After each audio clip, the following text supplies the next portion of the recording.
भगवान श्री हरि ने नारद जी से कुशल क्षेम पूछते हुए कहा, आप पूरे ब्रह्मांड का भ्रमण करते रहते हो, कोई ऐसी घटना बताओ जिसने आपको असमंजस में डाल दिया हो।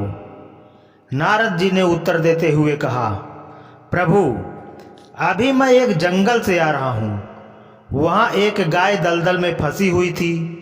उसे बचाने वाला वहाँ पर कोई नहीं था। तभी एक चोर उस रास्ते से गुजरा।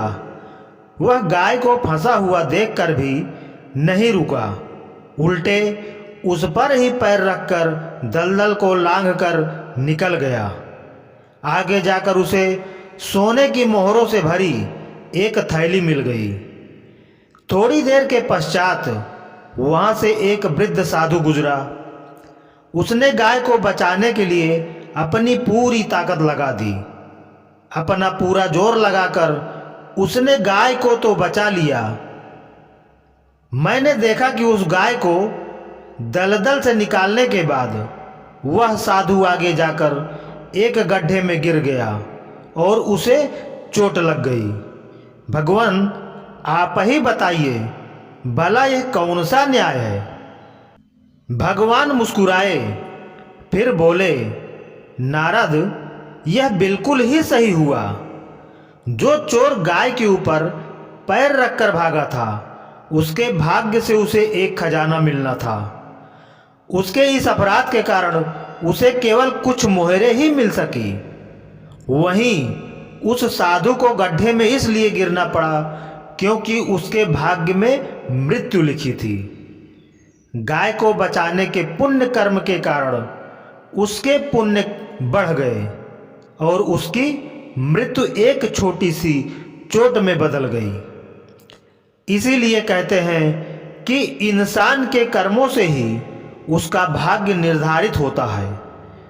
अब नारद जी को अपने प्रश्न का उत्तर मिल गया था और वे संतुष्ट हो गए। यह कहानी हम मनुष्यों को कर्मफल के विधान को समझा रही है। इसके अनुसार जैसे कर्म मनुष्य करता है, उसे वैसा ही फल मिलता है। कर्म करने में मनुष्य स्वतंत्र है, पर उसके फल का भोग करने में वह परतंत्र है। जो शुभ कर्म मनुष्य अपने जीवन काल में करता है, उन्हें मिलाकर ही उसका भाग्य बनता है। उसी के अनुसार उसे अगला जन्म मिलता है और उस जन्म में कब सुख दुख आदि द्वंद्वों को उसे सहन करना पड़ेगा, इसका भी निर्धारण होता है। सुकर्म या दुष्कर्म जैसे भी चाहे वैसे कर्म मनुष्य कर सकता है। जब उन कर्मों का फल भुगतना पड़ता है, तब उसकी इच्छा नहीं पूछी जाती। वह फल तो उसे हर हालत में भोगना ही पड़ता है, चाहे वह हंसे या रोए। उसे वहां कोई छूट नहीं मिलती। इन कर्मों की समाप्ति उनको भोगने पर ही होती है। यानी शुभ कर्मों का फल मनुष्य के लिए सदा सुखदायक होता है।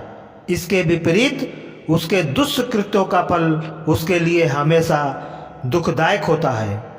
यही कारण है कि हमारे सभी शास्त्र और मनीषी सदा हमें अच्छे कर्मों में प्रवृत्त रहने के लिए प्रेरित करते हैं।